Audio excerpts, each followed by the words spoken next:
Hello everyone, Mr. John here from Areteem Institute. Today we are going to be talking about variance and standard deviation in this week's Thursday Tidbit.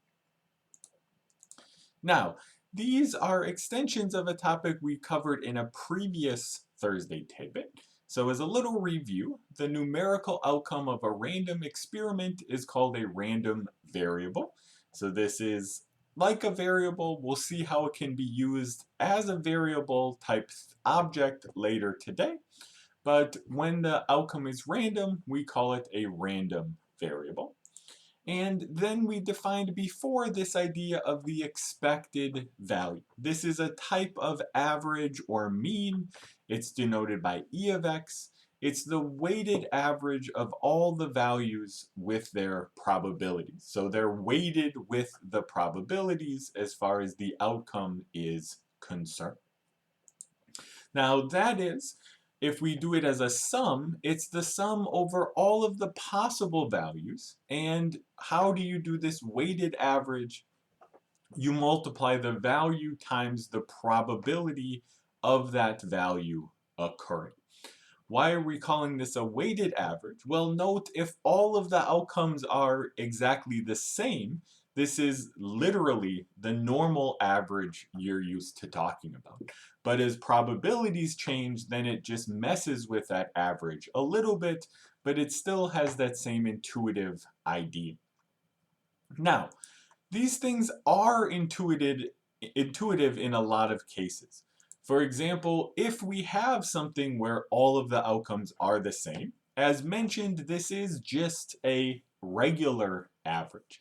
So if we roll a fair die, so we could get 1, 2, 3, 4, 5, or 6, that means that the average outcome is a 3.5. Between 3 and 4, 3.5. That's exactly what the expected value is. If y denotes the number of heads you get in 8 coin tosses, this one's more complicated because you have 0 heads or 8 heads. There is some symmetry going on. Intuitively, again, either just thinking of, okay, there's a 1/2 chance each time, or if you think a little bit more about the formula and the symmetry, it shouldn't be too hard to convince yourself that the expected value here is 4. But in general, this is something that you can just calculate. So let's look at actually 2 of these examples here. Now we did this sum formula before, where we had the sum of every value times its probability. And one of the things I'm really going to recommend today, this is going to be true for the expected value, but also some of this variance stuff we do later on. A lot of these formulas, at least when you first memorize them, I would recommend memorizing them in this table form. Memorize them as a procedure you do. Okay, we have the table of all of our values and their probabilities, and then let's just multiply from here. 1 times 1/2, I'm going to just do this since it'll be easier to write and add up later as decimals. 1 times 1/2 is 0.5. 2 times 1/8, this is going to be 1/4, so we have 0.25. Again, you can think of this almost as a procedure. Every row gives you a product. We multiply those products. And then don't forget that our final answer is a sum from there. So we have this, and then by adding all of these things up, we have that E of x is equal to 2. Right, so this is a procedure we've done in the past. This is an expected value type calculation we've seen in previous videos. So on average, if you randomly pick a number according to the rules in this table, this random number x, on average you're going to get the number 2. Now let's look at another scenario here. Now this scenario is clearly different. We have a random variable y. It's only taking 3 possible outcomes. It could be either 0, 2, or 4. But let's try to find the expected value in this scenario too. So again, we can make our table. First value here is easy, that's 0. Then we have 0.5. 4 times 3/8 is 3/2 or 1.5. And now notice here that the expected value of y is also equal to 2. Now, we covered expected value in the previous video, but we didn't talk about this, and this is the natural extension. So you want to think of scenarios as this expected value of y being a summary. We now know that the expected value on average you're going to get 2. Well, we're definitely losing information there. And if you wanted to describe the outcomes there, the first one, every value was right around 2, right? We had 0, 1, 2, 3, and your probabilities, right, for being around that were pretty high in this case. Here, the probability you actually get 2 is not very high. There's a pretty high chance you're 2 away from 2. These are some things we might want to have another quantity measure statistic that could help us out there. And that, in a sense, is exactly the thing we want to be talking about today. The variance, and then in a few slides, the standard deviation. This is exactly a measure of its spread, right? How likely are you to be close versus far away from the center or things like that there. The natural way we define the center is that expected value. So the variance is a measure of how spread out, in a sense, the variable is. Now, more formally, and this is where I mean we can think about this as a random variable involving other random variables. But the variance is defined as the expected value of the random variable x minus e of x quantity squared. So that is a random variable shifted over, then we square it, and we find the expected value in that case. Now, just in terms of our formulas again, we could write this out. Variance of x is e of quantity x minus e of x squared. But again, I'm really going to recommend, and we'll see this in the examples we look at in just a moment, I'm really going to recommend this sum formula. And again, that sum formula we can summarize as a table. We have our k minus e of x squared, so the value minus e of x squared in that case. And then we're going to always be multiplying that by the probability. And so we'll see, again, this looks a little scary, but when you write it out on a table, it's not as bad in this case.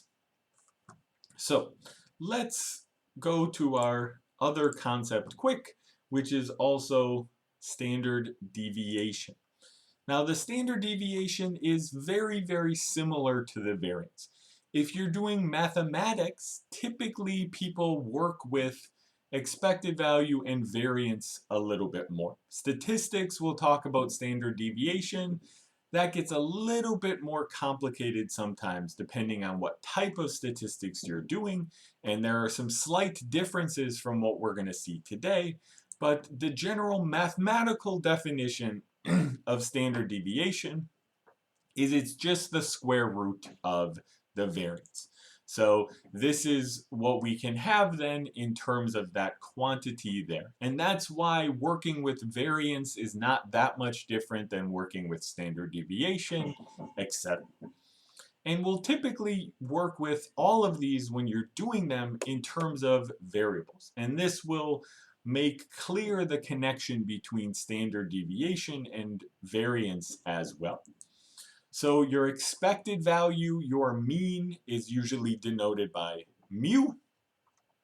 Your variance is sigma squared. So that is our sigma squared in this case. And by now, you should be able to guess what our standard deviation is going to be. It is going to be sigma. So we have our 3 measures in that case there. And so if you ever come across definitions of the expected value online again, you might see, and typically you'll be able to write out things like the expected value, or the variance is equal to the expected value of x minus mu squared. So this is no different from what I wrote before, but it makes it maybe a little bit more intuitively clear or a little less scary because there's not multiple variables floating around, x minus e of x, but that's all meaning the same exact thing there. So expected value is giving you some rough idea of an average or mean value if you did this over and over, and the variance is how spread out something is. Let's take a look where we calculate the variance and standard deviation here. So let's revisit this random variable x we saw before. We want to now find its variance and standard deviation. From before, its expected value was 2. Then we can use that to help find the variance. And then, of course, the variance is just the square root from that there. Now, when we're doing the variance, remember this has to deal with the distance from the mean squared. So let me just write this out as a column. I really recommend memorizing these formulas more as procedures. So we can find, okay, we have our table of values, and our first step in this procedure is to find out how much each of these values, how much each k value differs from the mean. So at the start, k is 1. Our mean is 2, so these differ by 1. Because we're squaring it, it doesn't matter if we are above or below the value.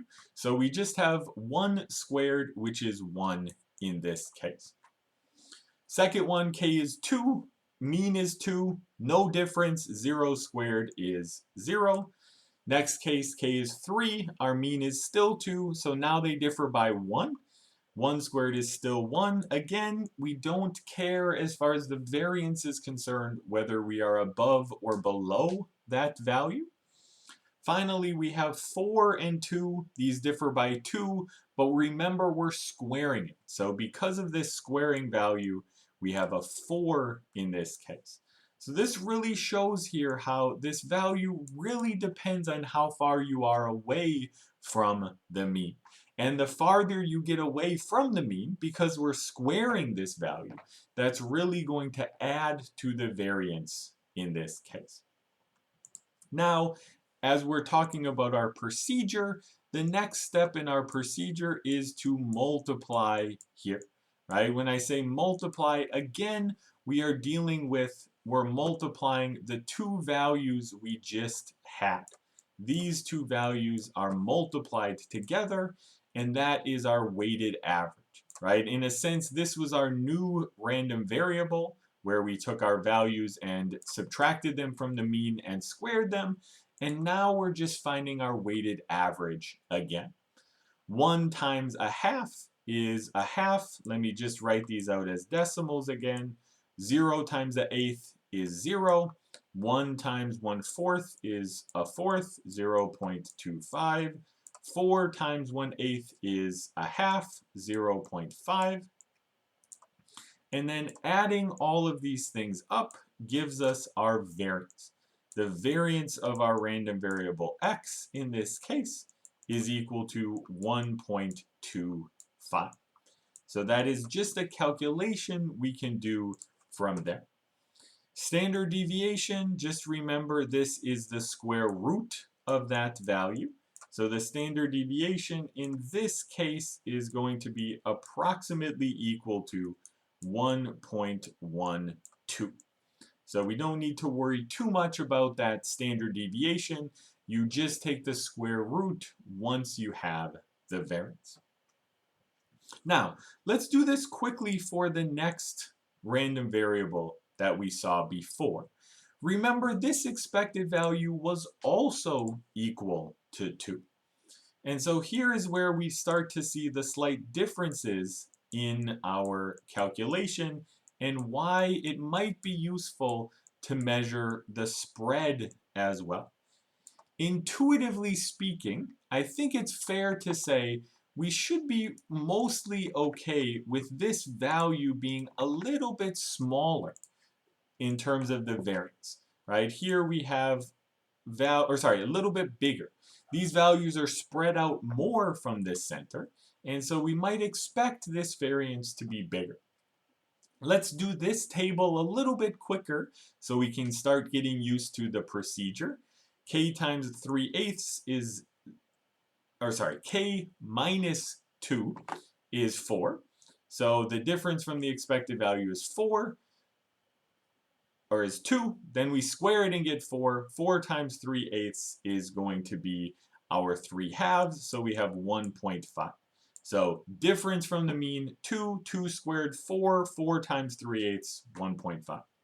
Second one, difference from the mean is 0, so this just drops away. The fourth one, 4 minus 2 is 2, 2 squared is 4, times 3/8 is again 1.5 in this case, right? So this actually here, let me update my table, right, to be clear that we just did this all in one step here. So here what we're really doing is seeing how that random variable can be calculated and its variance can be calculated directly. So here we see that the variance of y is equal to 3. And therefore, again, the standard deviation is pretty easy from here. This is the square root of that. And so it is approximately equal to 1.73 in this case. So it's a little bit bigger here. And mainly speaking, when you're talking about standard deviations, there's a lot of statistics that try to explain what they mean. In this type of scenario, in math, an easy scenario to look at is when you have two relatively similar situations. Here we had two situations where their expected value was actually the same, and then we can reasonably say, looking at the variance and the standard deviation, that this second random variable is spread out a little bit more. It has a higher variance than the first one. Typically, you will compare variances between different outcomes, between different random variables there.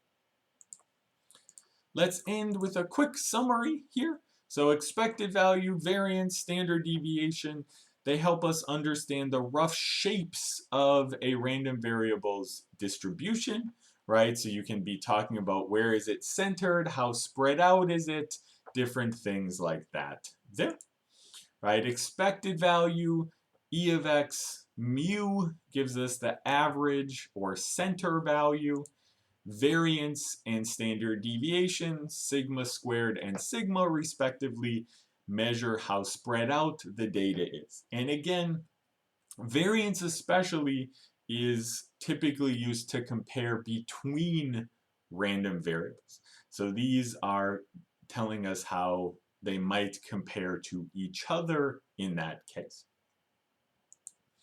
Now, as we get to the end of 2021, check back next week for a new math tidbit on Thursday, but stay tuned for updates of what's to come in 2022. And as always, recommend checking out ziml.areteem.org for practice. And if you like this video, please subscribe to our channel. Check out the playlist of all of the different Thursday tidbits available. And I hope to see everybody back again soon. Goodbye.